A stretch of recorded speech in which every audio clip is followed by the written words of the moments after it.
जल्दी प्रेग्नेंट होने के 6 नियम। दोस्तों नियम मैं इसलिए कह रहा हूँ क्योंकि आयुर्वेद कहता है कि हमारी ज़िंदगी में जब तक हर चीज़ का कोई एक नियम नहीं होगा तब तक हमें सफलता नहीं मिलेगी।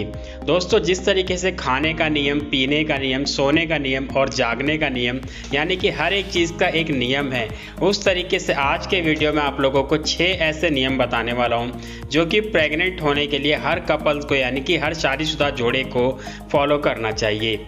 अगर आप भी ट्राई कर रहे हैं कंसीव करने के लिए एक लंबा समय हो चुका है तो यकीन मानिए अगर आप इन 6 नियम को फॉलो कर लेते हैं तो आपको बहुत ही कम समय में इसका रिजल्ट मिलेगा। और इन नियम को फॉलो करके अब तक हज़ारों लोग कंसीव कर चुके हैं। आगे बढ़ने से पहले आप लोगों से रिक्वेस्ट है, वीडियो अच्छा लगे तो हमारी मेहनत के लिए इसे एक लाइक ज़रूर दें और चैनल पर पहली बार आए तो चैनल को सब्सक्राइब करें। तो चलिए शुरू करते हैं। Number 1, ovulation cramp. दोस्तों ओवुलेशन क्रैम्प क्या होता है, सबसे पहले आपको इसको समझना होगा। हर महिला को हर महीने पीरियड्स आते हैं और पीरियड्स के 13वें-14वें दिन के आसपास उसकी ओवरी से यानी कि अंडाशय से एक अंडा पक करके बाहर निकलता है, उसके ट्यूब में आता है। वहाँ पे आने के बाद वो करीब 24 घंटे तक इंतज़ार करता है स्पर्म का, और अगर इस दौरान स्पर्म मिल जाता है तो अंडा फर्टिलाइज हो जाता है और महिला की प्रेगनेंसी की प्रक्रिया शुरू हो जाती है। तो ये जो ओवुलेशन होता है, ओवुलेशन के दौरान ही जैसे ही अंडा रिलीज होता है यानी कि जैसे ही अंडा ओवरी से निकलता है तो महिला के पेट में दर्द होता है। अब ये जो पेट दर्द होता है दोस्तों, ये नॉर्मल पेट दर्द से थोड़ा अलग होता है। इसको समझने की ज़रूरत है। समझने की ज़रूरत क्यों है, क्योंकि मैं आपको बता देता हूँ, लेफ्ट और राइट दोनों साइड में महिला की एक एक ओवरी होती है और हर महीने बारी बारी से एक एक ओवरी अंडा रिलीज करती है। एग्जाम्पल के तौर पे मानिए कि इस बार लेफ्ट साइड वाली ओवरी ने अंडा रिलीज किया तो अगले महीने राइट साइड वाली ओवरी अंडा रिलीज करेगी। तो जब ये ओवरी अंडा रिलीज करती है तो रिलीज करते टाइम महिला के पेट में दर्द होता है और ये जो दर्द होता है पेट के निचले हिस्से में होता है यानी कि पेल्विक एरिया में होता है, क्योंकि जो ओवरी है वो पेल्विक एरिया में होती है और यूट्रस और फैलोपियन ट्यूब भी पेल्विक एरिया में यानी कि पेट के सबसे निचले हिस्से में ही होती है। तो ऐसे में मान लीजिए कि लेफ्ट साइड वाली ओवरी ने अंडा रिलीज किया तो महिला के पेट के सबसे निचले हिस्से में बाईं तरफ दर्द होगा और ये जो दर्द होगा ये कुछ घंटों से लेकर के ज़्यादा से ज़्यादा 1 दिन तक रह सकता है। इसके अलावा दर्द जो है रुक रुक करके होता है, कंटिन्यू नहीं होता है। तो दोस्तों महिला को जब एक बार ये कंफर्म हो जाए कि अंडा किस साइड से रिलीज हुआ है तो उसको रिलेशन के तुरंत बाद उस साइड में ही करवट लेकर के कम से कम आधे घंटे तक लेटना चाहिए। ऐसा करने से जो स्पर्म की मूवमेंट होगी वो उस दिशा में ही होगी और काफ़ी आसानी से वो अंडे तक पहुंच जाएंगे, अंडे को फर्टिलाइज कर देंगे। और ऐसा करने से नॉर्मल के मुकाबले 90% चांसेस ज़्यादा रहते हैं कि अंडा जल्दी फर्टिलाइज हो जाए। नंबर 2 है दूध। दोस्तों पुराने ज़माने से ये प्रथा चली आ रही है कि जब किसी कपल की नई नई शादी होती है तो उनको रात में पीने के लिए दूध दिया जाता है।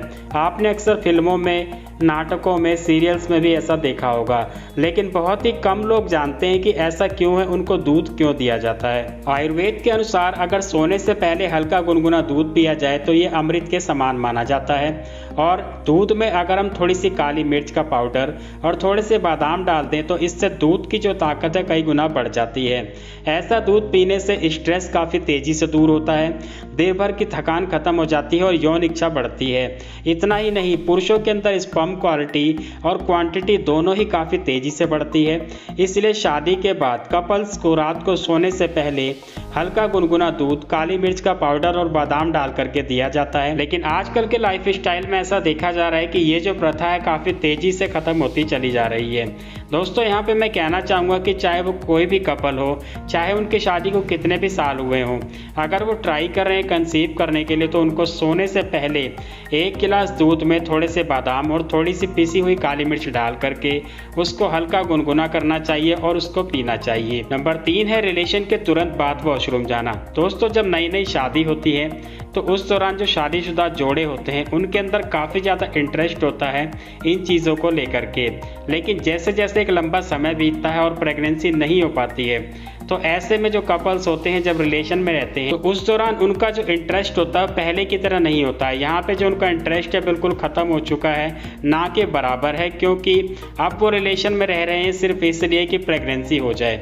जबकि दोस्तों मैं आपको बताना चाहूँगा कि ये जो रिलेशन है इसमें आप जितना इंटरेस्ट लेंगे, जितना इंजॉय करेंगे, उतनी ही जल्दी आपको इसका रिजल्ट मिलेगा और अच्छा रिजल्ट मिलेगा। तो बात आती है वॉशरूम की। दोस्तों वॉशरूम के लिए बताना चाहूँगा कि रिलेशन के तुरंत बाद कभी भी वॉशरूम नहीं जाना चाहिए। अक्सर लोग ये गलती करते हैं जिस कारण से चाह करके भी सब कुछ ठीक होते हुए भी महिला को प्रेगनेंसी नहीं हो पाती है। सबसे अच्छा तरीका यह है कि रिलेशन से तुरंत पहले वॉशरूम होकर के आ जाएं, जिससे कि आप फ्रेश फील करें और रिलैक्स हो जाएं। नंबर 4 है गुड फैट यानी कि अच्छा फैट। दोस्तों पुराने ज़माने की बात करें या फिर अगर हम आयुर्वेद की बात करें तो आयुर्वेद में घी खाने पर ज़्यादा जोर दिया गया है, खास तौर पे गाय का घी।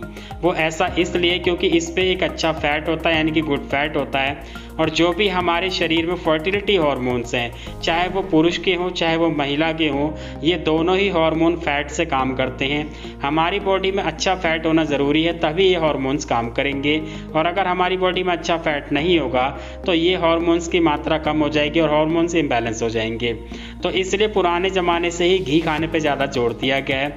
तो अगर आप भी घी खाते हैं तो अच्छी बात है, और अगर नहीं खाते हैं तो आज से ही रोज़ाना कम से कम 1 चम्मच गाय का देसी घी खाना शुरू करें। इसके अलावा दोस्तों आजकल बहुत ज़्यादा प्रचार किया जाता है एक्स्ट्रा वर्जिन कोकोनट ऑयल का या फिर ऑलिव ऑयल का, या इसके अलावा बहुत सारे लोग फ्लैक्स सीड्स या फिर फ्लैक्स सीड्स ऑयल भी ले रहे हैं। तो बताना चाहूँगा कि अगर हम आयुर्वेद की बात करें या पुराने ज़माने की बात करें तो शुरुआत से ही कच्ची घानी सरसों के तेल पर ज़्यादा जोर दिया गया है, क्योंकि ये ऐसा तेल है जो कि आपके शरीर में कभी भी कोई नुकसान नहीं करेगा।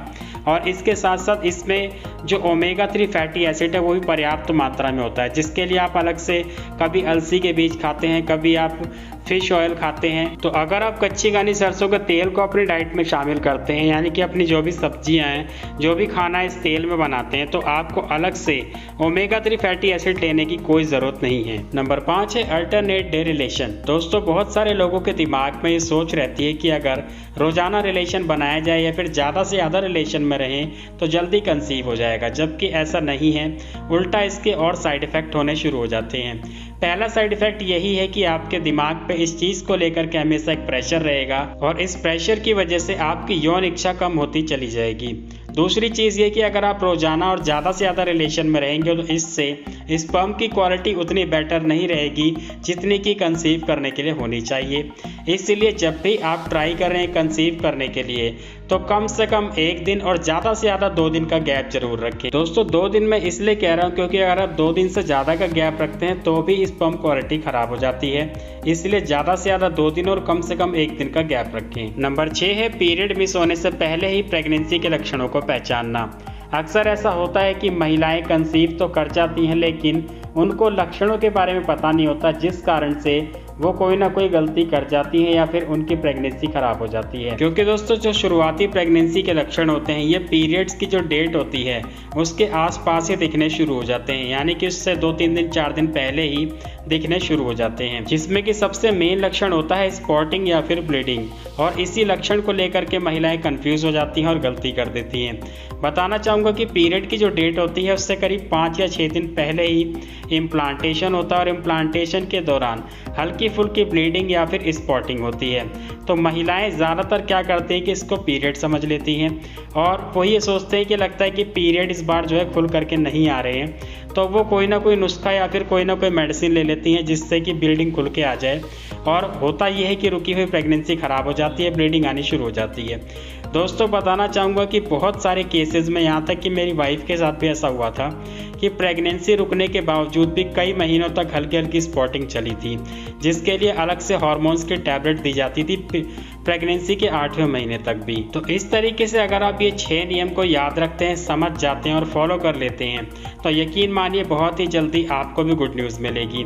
तो दोस्तों आज के वीडियो में इतना ही। उम्मीद है आप लोगों को वीडियो पसंद आया होगा। वीडियो अच्छा लगा हो तो वीडियो को लाइक कर दें, और कोई जानकारी चाहते हैं तो कमेंट करें। मैं मिलता हूँ आपसे अगले वीडियो में, तब तक के लिए अपना ख्याल रखें।